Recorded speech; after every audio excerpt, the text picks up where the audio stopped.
আসসালামু আলাইকুম। দেশে বা দেশের বাইরে যে যেখান থেকে আমার এই ভিডিওটা দেখছেন, আপনাদের সবাইকে জানাই আমার চ্যানেলে স্বাগত। আজকে নতুন একটা ঈদের ভিডিও নিয়ে চলে এসেছি। আশা করছি আপনাদের কাছে ভালো লাগবে। আর সবাইকে জানাই ঈদ মোবারক। ততক্ষণ পর্যন্ত বাংলাদেশি মম অ্যান্ড ইউএস এর সঙ্গেই থাকুন।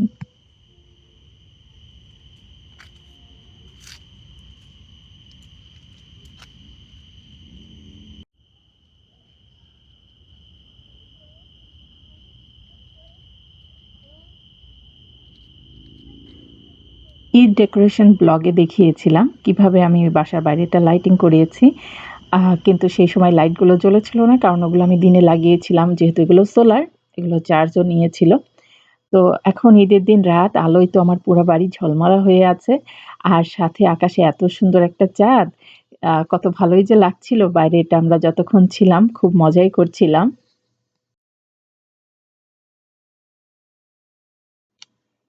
এত সুন্দর চাঁদের একটা দৃশ্য, তার উপরে ছিল ঝিঁঝি পোকার ডাক। কি যে ভালোই লাগছিল। এর মাঝে মারিয়া বলল, "চলো আমরা একটু স্পার্কলার লাইটস গুলো জ্বালাই।" তখন ওর বাবা বলল, "হ্যাঁ, মন্দ হয় না, নিয়ে এসো।"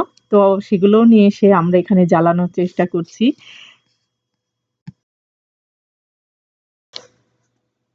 ঈদের আগের দিনের রাত বলে কথা। রাত পোহালেই ঈদ। মনে তো একটা অন্যরকম আনন্দ কাজ করে। বাচ্চাদেরকে নিয়ে বাইরে যখন এই ফান গুলো করছিলাম তখন আরো ভালো লাগছিল। সত্যি কথা বলতে কি, এই লাইটটা যখন আমি হাত দিয়ে ধরে ঘোরাচ্ছিলাম তখন একটু ভয়, ভয় কাজ করছিল। কারণ এই আগুনগুলো যেরকম এরকম ছিটছিট করে ছুটে যাচ্ছিল, মনে হচ্ছিল এই বুঝি হাতে এসে লাগবে। আসলে হাতে এসে লাগে না, কিন্তু যে মুহূর্তটাতে ধরা হয় তখন একটু ভয়, ভয় কাজ করে। এটা আমার ক্ষেত্রে হয়েছে। আর মারিয়া তো এই লাইট ধরেইনি। তবে সবকিছু মিলিয়ে বেশ ভালোই ঈদের আগের দিনের রাতটা আমরা বাইরে মজা করেছি। ২ টা হচ্ছে এখানে। বাচ্চাদের নিয়ে বেশ বাইরে অনেকক্ষণই কাটালাম। এখন ঘরের দিকে যাব। আ বুঝতেই পারছেন সকালবেলা ঈদ, কতগুলো কাজ জমে আছে ঘরে, কোনো কাজই করা হয়নি। এখন সেই কাজগুলো করব আর আপনাদের সঙ্গে শেয়ার করব। বাচ্চাদের সঙ্গে বাইরে বেশ অনেকটা সময় কাটিয়ে ওদেরকে ঘরে নিয়ে এসে খাওয়িয়ে-দাওয়িয়ে একপাশ করে রেখে আমি কিচেনে চলে এসেছি। এখন আমার যে কাজগুলো আছে আস্তে, আস্তে করে এই কাজগুলো সেরে নিব।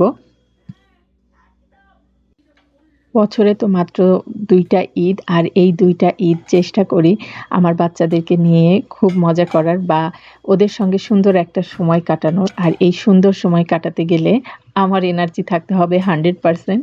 তো আমি সেটাই আমার বাচ্চা এবং আমার ফ্যামিলিকে দেওয়ার চেষ্টা করি। ঝটপট করে টেবিলটা একদম রেডি করে নেওয়ার চেষ্টা করছি। কারণ এগুলো ছোট, ছোট কিছু কাজ হয় যেগুলো একটু গুছিয়ে, গুছিয়ে না করলে ভালো দেখায় না।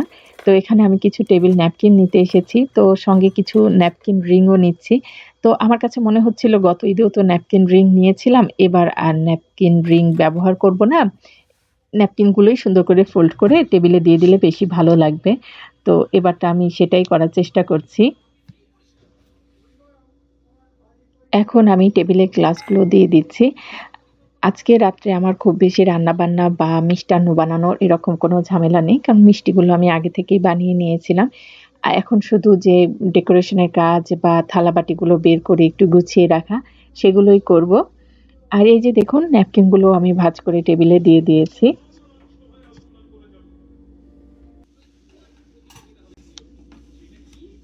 আমি ঘরে যে ডেকোরেশনের কাজগুলো করি, এই কাজগুলো আমার থেকে আমার বাচ্চারা বেশি দেখলে খুশি হয়, এবং এই কাজগুলো যখন আমার করতে দেরি হয় বা বলি আজ না কাল, কাল না পরশু করব, এরকমটা করতে থাকি।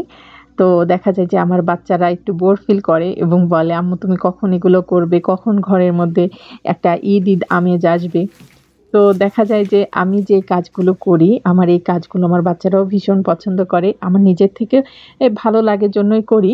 আর ওরা পছন্দ করে। তো আমার আর এই কাজগুলো শেষে মনে হয় না যে আমি খুব ক্লান্ত বা আমার খুব খারাপ লাগছে। কারণ ওদের ভালো লাগলে আমার ভালো লাগা। এই তো মোটামুটি আমার টেবিল গোছানো প্রায় শেষ। আর মাঝখানে আমি ২ টা ক্যান্ডেল হোল্ডার দিয়ে দিলাম। এগুলো আমি রাখবো না, পরে সরিয়ে নেব। একটু জাস্ট ভালো দেখার জন্য রেখেছি। তো টেবিল তো গোছানো শেষ। আমার হঠাৎই মনে আসলো যে আমি তো এখানে একটু আর্টিফিশিয়াল গাছ দিয়ে দিতে চেয়েছিলাম ন্যাপকিনের মাঝে। আমি তো ভুলে গেছি। তো পরে আমি আবার এই গাছগুলো এড করেছি।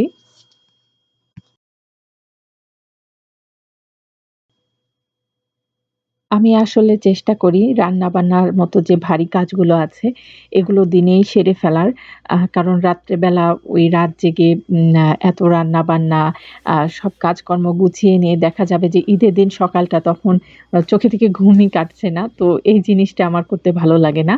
তো চেষ্টা করি রাত্রে হালকা পাতলা কিছু কাজ আছে সে কাজগুলো সেরে নেওয়ার। আর ভারী কাজগুলো দিনেই করে আ সকাল, সকাল বেডে চলে যাওয়ার যাতে নামাজ পড়তে যাওয়া বা বাচ্চাদেরকে রেডি করানো এসব কাজগুলো আমি যেন টাইম মতো করে নিতে পারি।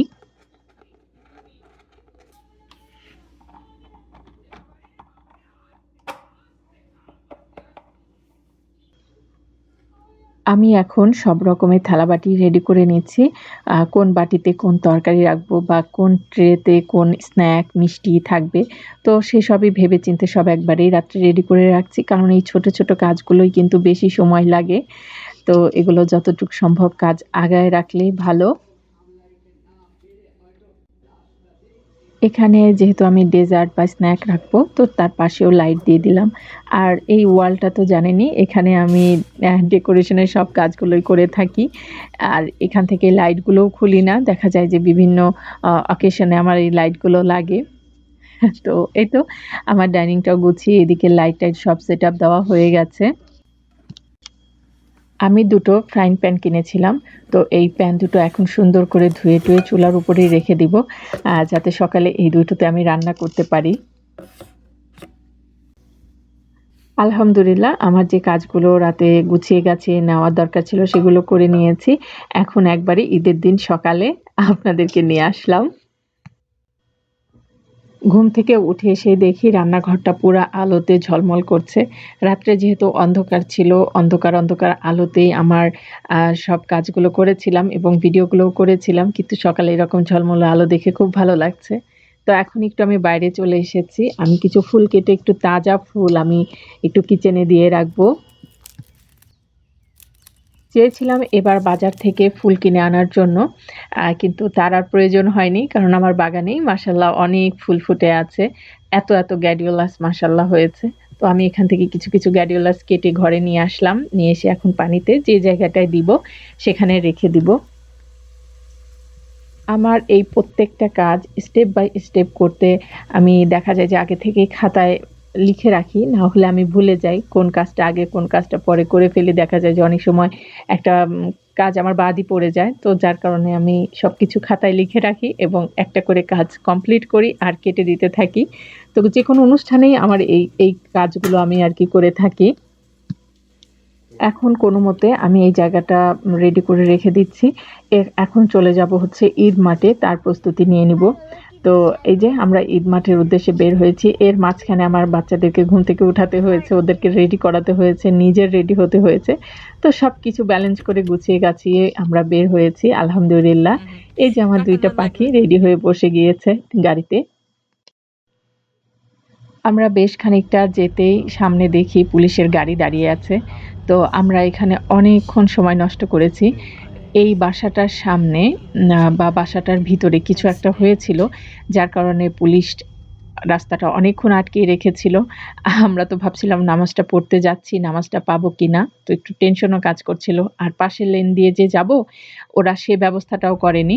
তো যাই হোক ওখানে অনেকটা সময় কাটিয়ে এখন আমরা ঈদ মাঠের উদ্দেশ্যে চলে এসেছি। এই যে ঈদ মাঠে চলে এসেছি দেখতেই পাচ্ছেন। আমরা প্রত্যেক বছর এই মসজিদটাতেই নামাজ পড়তে আসি। আর এই মসজিদটা আমাদের বাসার একদমই প্রায় কাছে। তো যার কারণে এখানেই আসা হয় এবং এবার আসার পরে দেখলাম এত, এত লোকের সমাগম হয়েছে যেটা কিনা অন্য কোনো বছরে আমরা দেখি নাই। তারই পাশাপাশি দেখলাম এবার এখানে অনেক বাঙালিরা নামাজ পড়তে এসেছেন এবং তাদের সঙ্গে দেখা হলো, কুশল বিনিময় হলো। একটা অন্যরকম ভালো লাগা কাজ করল।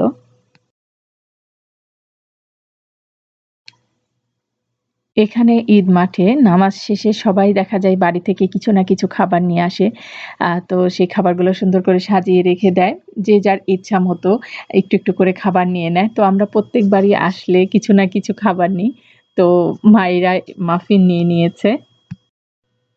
আসলে ছোট সময়ের ঈদ মাঠের আনন্দ যেটা ছিল, এখন ওইরকমটা পাই না। খুব কমই পাই। কারণ সেই সময় যখন ঈদ মাঠে যেতাম, ঈদ মেলাতে যেতাম, বিভিন্ন ছোট, ছোট জিনিসপত্র কিনে বাসায় ফিরতাম যখন সেগুলো নিয়ে খেলতাম, কি যে একটা অন্যরকম ভালো লাগা কাজ করত।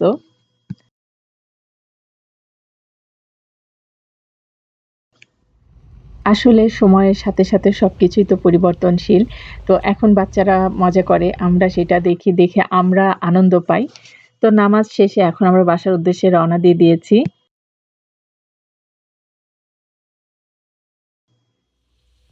এদিকে বাসায় এসে আমি রান্নার প্রস্তুতি শুরু করে দিয়েছি। তো সকালেই আমি কাবাব-টাবাব, সমোচা এই জাতীয় খাবারগুলো রেডি করে একটা সাইডে রেখে দিব যাতে বাচ্চাদের যখনই খিদা লাগে একটু করে খেতে থাকবে। এরই ফাঁকে আমি ভারী খাবারগুলো রান্না করে নিব। তো আমি আগে থেকে একটু শিক কাবাব, শাসলিক, তারপরে গোলা কাবাব, সমোচা, সিঙ্গারা আর আমাদের সবারই খুব ভালো লাগে আলুর চপ। তো এগুলো আগে থেকে একটু রেডি করে আমি ফ্রিজে রেখে দিয়েছিলাম। তো সেগুলো এখন বের করে নিয়েছি। এগুলোই এখন রেডি করে টেবিলের একটা সাইডে রেখে দিব।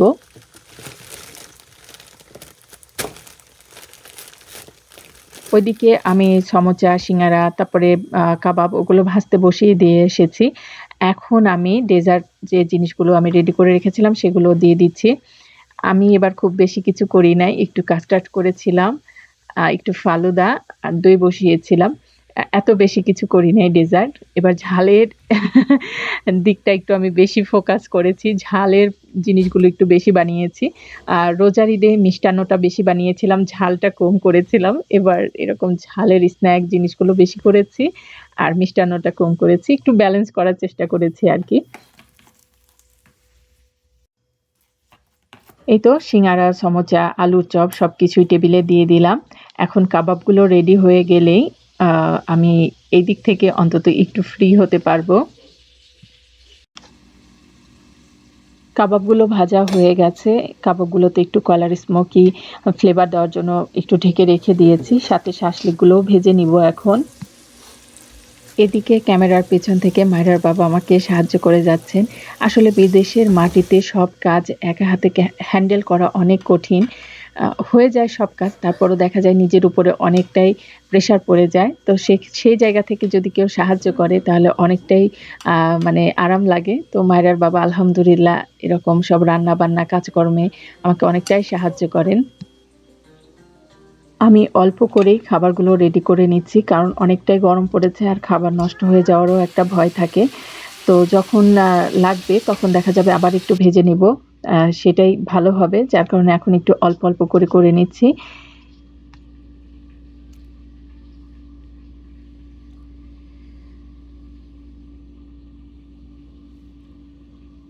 আলহামদুলিল্লাহ খাবারগুলো আমি রেডি করে নিয়ে নিতে পেরেছি।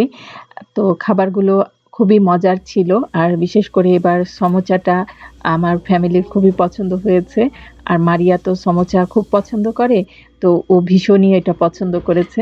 এই যে ও আবার সমোচা নিয়ে নিচ্ছে। কারণ অন্য কিছু খাবে না। এখন একটু সমোচাই খাবে। কারণ ও সমোচা খুবই পছন্দ করে। তার উপরে এবারে সমোচাটা বানানো খুবই মজাদার হয়েছে। আর এদিকে মায়েরা নিয়ে নিচ্ছে রুটি, সালাদ, কাবাব। এগুলো ওর খেতে ভাল লাগে। ও রুটি দিয়ে কাবাব খেতে খুব পছন্দ করে। মায়েরা এখানে নিয়েছে শিক কাবাব, শাসলিক আর গোলা কাবাব। তো আলহামদুলিল্লাহ পরিবার যখন খেয়ে খুব তৃপ্তি পায়, দেখা যায় যে নিজে যে কষ্ট করে রান্না-বান্না করলাম, তো সবকিছু শেষে একটা অন্যরকম ভালো লাগা কাজ করে। খাওয়া-দাওয়া শেষে আমার ছোট ননদ আমাদের হাতে মেহেদি দিয়ে দিচ্ছিল। ও আগে থেকেই ফোন করে বলে দিয়েছিল, "তোমরা আগে থেকেই মেহেদি পড়ো না। আমি বাসায় এসে তোমাদের হাতে মেহেদি দিব।" তো মাশাআল্লাহ দেখুন কত সুন্দর করে আমাদের হাতে মেহেদি দিয়ে দিচ্ছে ও। আলহামদুলিল্লাহ আমার ছোট ননদকে আল্লাহ একদম সর্বগুণ দিয়ে পৃথিবীতে পাঠিয়েছেন। ওর অনেক গুণ, ওর গুণের শেষ নেই। তো যাই হোক এই যে আমার হাতেও ও মেহেদি দিয়ে দিয়েছে। এখন শুকানোর জন্য বসে আছি। এখন আমি দুপুরের খাবারের সবকিছু প্রস্তুতি নিয়ে নিচ্ছি। এখানে একটু দই বড়া আমি বসিয়েছিলাম। দই বড়াটা একটু ঠান্ডা, ঠান্ডা রেখেছি যেহেতু অনেকটাই গরম পড়েছে। একটু ঠান্ডা, ঠান্ডা দই বড়া হলে মন্দ হয় না। এদিকে পোলাওতে একটু বেরেস্তা দিয়ে দিচ্ছি। দিয়ে একে, একে সব খাবারই আমি টেবিলে দিয়ে দিব যেহেতু অনেকটাই বেলা হয়ে গেছে। এখন ভারী খাবারটা টেবিলে দিয়ে দেওয়া উচিত। তো একে, একে আমি সব খাবারই টেবিলে দিয়ে দিচ্ছি।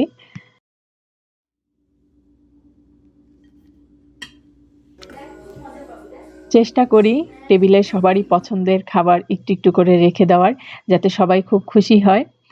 তো আমার এই জিনিসটা ভালো লাগে। তো আলহামদুলিল্লাহ টেবিলে সব খাবারই মোটামুটি আমি রেডি করে দিয়ে দিয়েছি। এবার ঈদের আয়োজনে আমি রান্না করেছিলাম রোস্ট, পোলাও, গরুর গোশ, চিংড়ির মালাইকারি আর আমার জন্য একটা ডিমের একটা আইটেম করেছিলাম। অল্প স্বল্প বাট সবাই মজা নিয়ে খেতে পারবো সেরকম। আর কাবাব-টাবাব তো ছিলই। আজকের ভিডিওটা এতটুকুই। আপনাদের কাছে যদি আমার ভিডিওগুলো ভালো লাগে অবশ্যই আমার চ্যানেলটা সাবস্ক্রাইব করবেন। আর পাশে থাকা বেল আইকনটা ছোট্ট করে ক্লিক করে দিবেন যাতে যখনই নতুন কোনো ভিডিও দিই তার নোটিফিকেশনটা আপনার ফোনে সবার আগে পৌঁছে যায়। সে পর্যন্ত সবাই ভালো থাকুন, সুস্থ থাকুন। সবাইকে ঈদ মোবারক। আল্লাহ হাফেজ।